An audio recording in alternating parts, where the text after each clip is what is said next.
जय जय जय जय जय भीम, जय भीम, जय भीम। सर छोटू राम अमर रहे, अमर रहे, अमर रहे, सर छोटू राम अमर रहे, अमर रहे, अमर रहे, बाबा साहब अमर रहे, अमर रहे, अमर रहे, मानव साहब काशीराम जी अमर रहे। अमर रहे, अमर रहे। आपका बहुत बहुत धन्यवाद कि आज आपके बीच में मेरी मातृशक्ति, मेरी बहनें, बड़े बुजुर्ग, युवा, नौजवान साथी सभी बैठे हैं। और 7 बजे का टाइम था, टाइम 8 बजे से ऊपर हो चुके हैं, लेकिन फिर भी आपने इंतजार किया तो माफी चाहेंगे कि थोड़ा टाइम लग गया क्योंकि सुबह के निकले हुए हैं। साथियों, बात सर्व समाज की है। हमने इन लोगों से कैसे निपटना है, ये जुमलेबाजों की सरकार जो हमारे बीच में खोखले वादे लेकर के आई, 15-15 लाख का वादा किया, हमें झूठ बोल करके हमारा जो वोट लिया गया, लेकिन जब हमारे हक और अधिकारों की बात आई तो ये बोल दिया कि हम तो झोले छाप और झोले उठा करके चल देंगे। तो हमने एक ऐसे देश का प्रधानमंत्री चुना जिसके परिवार भी नहीं है, बच्चे भी नहीं है, और उसको क्या पता कि परिवार का दर्द क्या होता है, बच्चे क्या होते हैं और घर परिवार कैसे चलता है। साथियों, कभी ये नोटबंदी लेकर के आए, कभी ये जीएसटी लेकर के आए, और इस तरह आम आदमी को इतना परेशान किया। हर उस मजदूर को, किसान को, कमेरा वर्ग को इतना वहां लाइनों में लगा लगा करके प्रताड़ित किया, लेकिन हमने बहुत बड़ी भूल करी, इनको जिता करके सत्ता में भेजा। आपके बीच में आज हम इसलिए आए हैं, 1932 में 24 सितंबर के दिन पूना पैक्ट एक समझौता हुआ था। पूना पैक्ट एक समझौता हुआ था जिसमें हमारे को पानी पीने का अधिकार नहीं था, पढ़ने लिखने का अधिकार नहीं था।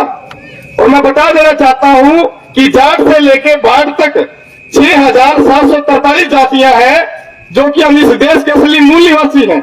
जब आप अपना इतिहास पढ़ोगे, सिंधु घाटी सभ्यता पढ़ोगे, उसमें आपको पता लग जाएगा कि हमारी अहमियत क्या थी। साथियों, बात 15 और 85 की आ जाती है। हम पे 15% वाले राज करते हैं और 85% वाले हम जो दिहाड़ी मजदूरी, खेती, चाहे वो किसान है चाहे वो मजदूर है, साथियों ये पूंजीपति लोग जो बाहर से आए और हम पे राज कर रहे हैं, हमारे जो खून पसीने की कमाई है। साथियों, इन लोगों ने बड़े बड़े पूंजीपतियों के जो लोन थे वो माफ कर दिए। नीरव जैसे मोदी, नीरव मोदी है, ललित मोदी है, और बहुत से ऐसे जो इस देश का पैसा, जो मजदूरों का पैसा, किसानों का पैसा, वो इकट्ठा करके विदेशों में भाग गए, उनको कोई पकड़ने वाला नहीं था। और एक अगर किसान कोई जमीन के ऊपर लोन ले लेता है तो उसका घर को कुर्की कर देते हैं, जमीन पे कुर्की कर देते हैं, लेकिन उनके लिए कोई आवाज उठाने वाला नहीं है। हमारे बीच में एमपी एमएलए भी बनते हैं, हम उनको जिता करके भेजते हैं, लेकिन जब हमारे हक और अधिकारों की बात आती है तब हमारे बीच में नजर नहीं आते। साथियों, मैं बता देना चाहता हूं, इसी गांव बड़ी के अंदर कुछ दिन पहले सुर्खियों में था, मेरी माताएं बहनें सुन रही होगी कि आज का युवा नशे की गिरफ्त में इतना आ चुका है। सबसे ज्यादा अगर युवा आज अपनी 25-30 साल की उम्र में घरों में जाकर के आप उनको नहीं संभाल पा रहे, वो देखो इतना ये चिट्टे जैसा नशा, पता नहीं कहां कहां से ड्रग्स जैसा ये नशा बाहर से आ रहा है। इसको फैलाने वाले कौन है? क्या यहाँ की पुलिस प्रशासन ने रोकने का काम किया? क्या यहाँ के एमपी एमएलए ने उनके खिलाफ कोई कार्रवाई करवाई कि ये जो नशीला पदार्थ है वो बाहर से यहाँ पे हमारे देश में कैसे आ रहा है? लेकिन साथियों, हमारे वोट से जो एमपी एमएलए बने वो पहले हमारे दरवाजे तक आते हैं, हमारे पास भीख मांगते हैं, और अब जब हम उनको वोट देते हैं, आप अगर उनके पास चले जाना, आपका कोई भी काम हो तो आपसे बात तो दूर, वो आपको वहां पे अंदर कैमरे लगे होते हैं कि कौन है, किसको धक्के धक्के बाहर निकाल दो, और ये कहेंगे कि मंत्री जी यहां नहीं है। तो मैं ये कहना चाहूंगा, चाहे वो किसी जाति से है, जो धरातल से जुड़े हुए लोग हैं, जिनको दुख दर्द अमीर गरीब सबका पता है, ऐसे साथियों को चुन करके हम पार्लियामेंट में भेजेंगे, राज्यसभा में भेजेंगे, ताकि वो हमारे हक और अधिकारों की आवाज उठा सके। तो साथियों, आने वाली 24 सितंबर को हमने धिक्कार रूप में एक रैली जो करने जा रहे हैं डॉक्टर BR अम्बेडकर भवन सिरसा में।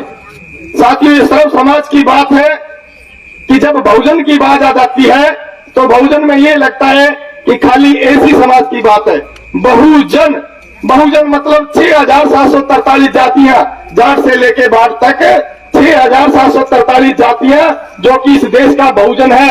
इस देश का हमें हुक्मरान बनना है। साथियों, ये प्रधानमंत्री इनका है, साथियों प्रशासन इनका है। हाई कोर्ट में चले जाओ आप, कानून की धज्जियां उड़ाने वाले जो कॉलेजियम सिस्टम, जिसको कॉलेजियम सिस्टम आपको नहीं पता होगा कि जज का रिश्तेदार ही हाई कोर्ट का जज बनता है। आप चाहे पढ़े लिखे कितने भी हो, एजुकेटेड आपके पास चाहे कितनी भी हो, लेकिन कॉलेजियम सिस्टम वो है कि आपकी पढ़ाई वहां पे व्यर्थ है। रिश्तेदार का भाई, रिश्तेदार उस जज का जो बेटा है या कोई रिश्तेदार है, भाई बंधु है, वो हाई कोर्ट का जज बनेगा। वो लड़ाई आपने नहीं लड़ी। बैकवर्ड की कितनी भर्तियां खाली पड़ी है, वो लड़ाई हमने नहीं लड़ी। साथियों, आज हरियाणा के अंदर शिक्षा पे बहुत बड़ी मार पड़ी है। हरियाणा में 105 स्कूल बंद कर दिए गए।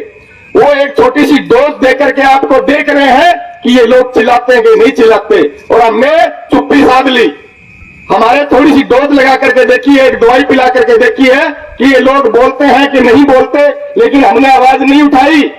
क्या कांग्रेस पार्टी ने, क्या बीजेपी पार्टी ने या अन्य पार्टियों ने आपके लिए कहीं आवाज उठाई कि शिक्षा नीति को खत्म करने जा रहे हैं?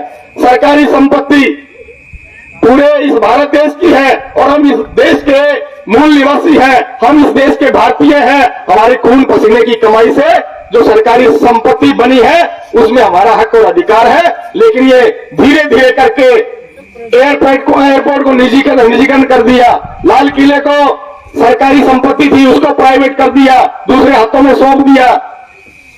साथियों, रेलवे बेच दिया, जितनी भी सरकारी जो हमारी संपत्ति थी वो प्राइवेट हाथों में इन्होंने सौंप दी। लेकिन हम फिर भी चुप रहे, हम नहीं बोले। अगर आज भी हम चुप रहे तो आने वाला समय हम अपने बच्चों का भविष्य खराब कर रहे हैं। जिन लोगों को वोट दे करके हम सत्ता में भेजते हैं वो हमारे लिए आवाज नहीं उठाते, वो हमारी शिक्षा पे मार करते हैं। उन्हें सिर्फ और सिर्फ पैसे से मतलब है, ना इस देश से मतलब है, ना आप जैसे किसान से मतलब है, ना मजदूर से मतलब है, ना आपके आने वाली नस्ल से मतलब है, क्योंकि उनके बच्चे विदेशों में पढ़ते हैं। अभी जो आप बता रहे थे कि अग्निवीर लेकर के आए थे, उसमें हमारे युवा नौजवान साथी सिर्फ 4 साल नौकरी करेगा, उसके बाद क्या करेगा? दिहाड़ी मजदूरी करेगा या वो किसी के गोदाम में आगे सिक्योरिटी गार्ड रहेगा। लेकिन इनके बच्चे विदेशों में हैं, जो ये अग्निवीर लेकर के आए हैं इनके बच्चे विदेशों में हैं। और साथियों, अभी जो सरकारी स्कूल जो हमारे बंद कर दिए गए, 105 स्कूलों की लिस्ट आई है और वो आपको देख रहे हैं कि ये लोग बोलते हैं कि नहीं बोलते, उसके बाद सारी सरकारी स्कूल है वो धीरे धीरे बंद कर देंगे। अभी सरकारी स्कूल जब बंद हो जाएंगे और ये प्राइवेट स्कूल है वो अपनी मनमानी करेंगे और उनके साथ इनका सीधा हिस्सा हो जाएगा और वो कहेंगे कि हमें बताओ आप कितना दोगे।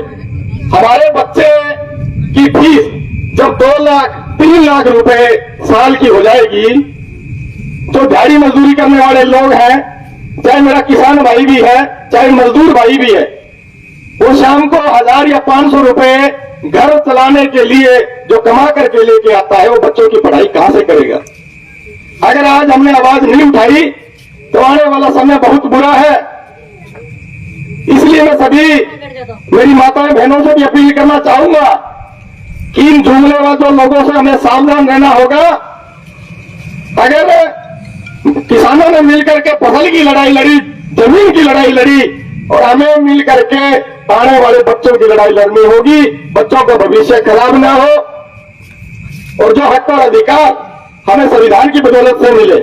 मेरी माताएं बहनें जो आज हमारे बीच में बैठी है, अगर आज हमारे बीच में बैठे हो तो ये अधिकार हिंदू कोड बिल पढ़िए, ये बाबा साहब ने दिए थे, लेकिन इन्होंने मनुस्मृति लिखी थी कि ढोल पशु शूद्र और नारी सब तारिन के परितारी, इनको कूट लो पीट लो, इनको पढ़ने लिखने का अधिकार नहीं।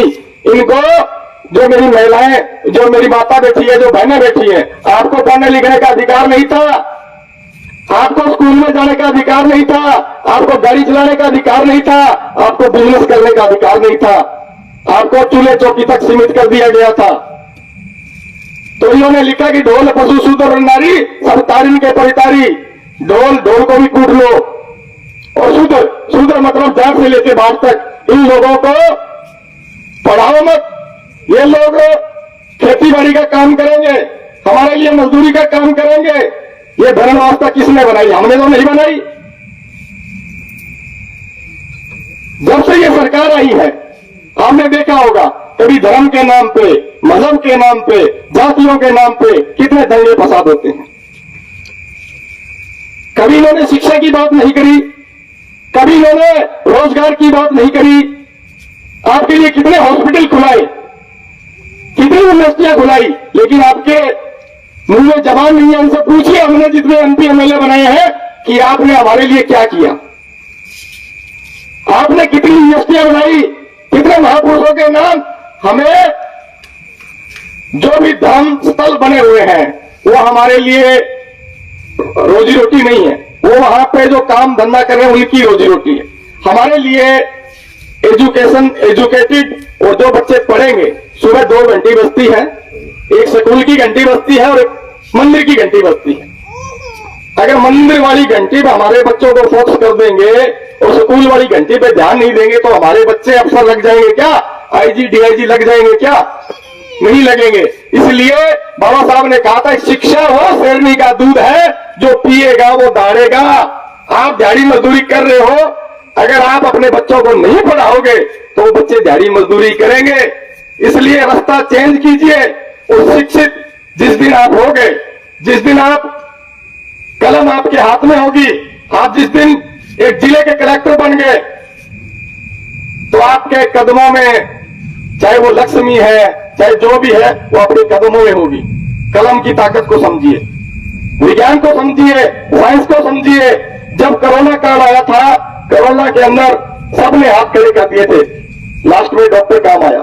उसके बाद जो गऊओं के नाम पे वोट मांगे थे, जिन लोगों ने राजनीति करी थी, गऊओं के नाम पर पैसे बटोरे थे, चंदा बटोरा था, वोट लिए थे, लेकिन एक बीमारी आई कि गऊ को सड़क पे आवारा करके छोड़ दिया। इन लोगों ने दवाइयां तक नहीं दिला पाए, आज वो गाय दर की ठोकरें खा रही है।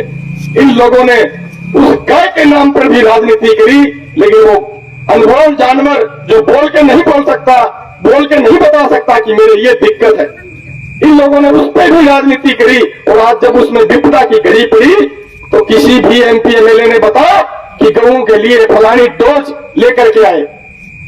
एक भी एमपी एमएलए का नाम बता दो कि आपके गांव में ये रोग, आपके गांव में पूरे भारत में छाया हुआ है, आपके गांव में भी पशुओं के अंदर ये रोग आया होगा। किसी आपका एमपी एमएलए यहां से जो जितवा करके भेजा, उसने आपके गांव में कोई दवाइयों का पैकेट भेजा है कि गऊओं के लिए ये लो दवाई और आप गऊओं को फ्री इलाज करवाइए। जब इन पे राजनीति करी तब ये गऊएं दिखाई देगी, लेकिन जब ये बीमारी पड़ी तो इन एमपी एमएलए को दिखाई नहीं दिया। तो मेरा कहने का भाव ये है कि तमाम मेरे युवा साथी हैं, और साथियों, मौत एक सच्चाई है, आज नहीं अब आ जाए, लेकिन कुछ करके जाएंगे। सरफरोशी की तमन्ना अब हमारे दिल में है, देखना है जोर कितना बाजुए कातिल में है, अभी से क्या बताएं ऐ आसमां क्या हमारे दिल में है। शहीद भगत सिंह 23 साल की उम्र में फांसी चढ़ गया था, और जनरल डायर की छाती के अंदर गोली मारने वाला शहीद उधम सिंह, ऐसे ऐसे युवा नौजवान साथी इस भारत देश की धरती पर पैदा होकर के गए। वो पैसे कमाने के लिए नहीं आए। हमारे अंदर इस देश की धरती पे बहुत से महापुरुष पैदा हुए, सर छोटूराम आए हुए जाट समाज से, क्या वो पैसे कमाने के लिए आए थे? ताऊ देवीलाल हुए, क्या वो पैसे कमाने के लिए आए थे? साहब कांसीराम जी हुए, क्या पैसे कमाने के लिए आए थे? बाबा साहब हुए, वो भी कोई पैसे कमाने के लिए नहीं आए थे, इस धरती पे आए थे इस व्यवस्था परिवर्तन की लड़ाई को लड़ने के लिए। अगर बाबा साहब ये चाहते कि मुझे मतलब नहीं समाज से, तो आज ये दर दर की ठोकरें खाते, चाहे वो मेरे जाट भाई क्यों ना हो, चाहे वो लाई है, धोबी है, तमेली है, जितने भी है 6,743 जातियां हैं, आज हम दर दर की ठोकरें खाते क्योंकि हमें शिक्षित होने का संदेश नहीं था, हमें शिक्षित नहीं होने दिया जाता था। तो ये बाबा साहब की देन है। उस टाइम 32 डिग्री और 9 भाषाओं का ज्ञान था और उन्होंने इस देश का संविधान लिखा जिसने सर्व समाज के लिए, ना कि एक समाज के लिए। जब आप अपने हक और अधिकारों की बात आएगी, जब आप संविधान को पढ़ोगे, तब आपको पता लगेगा कि हमारे लिए क्या करके गए। और बाबा साहब ने कहा कि संविधान अगर गलत हाथों में चला गया तो बहुत बुरा होगा। वही हो रहा आज, क्योंकि संविधान गलत हाथों में चला गया। संविधान की नीतियां सही नहीं अपनाई जा रही, कानून ऐसे ऐसे लेके आए जा रहे हैं, संविधान नहीं दे रहा, वे अपने हिसाब से कानून लेके आए जा रहे हैं। साथियों, हमें मानवता के लिए लड़ना है। इन जाति धर्म मजहब को छोड़ करके सबसे बड़ा धर्म मानवता का धर्म है। इस खबर को देखने के बाद क्या है आपकी राय, नीचे दिए गए कमेंट बॉक्स में दीजिए अपनी राय। ऐसी तमाम बड़ी खबरों को देखने के लिए जुड़े रहिए हमारे साथ समता टुडे पर। खबर अच्छी लगे तो लाइक कीजिए और शेयर कीजिए, और हाँ, चैनल को सब्सक्राइब कर घंटे वाली बटन को दबाना ना भूलिए। फिर आते हैं आपके बीच कुछ खास खबरों के साथ। तब तक के लिए नमस्कार, जय हिंद, वंदे मातरम, जय भीम।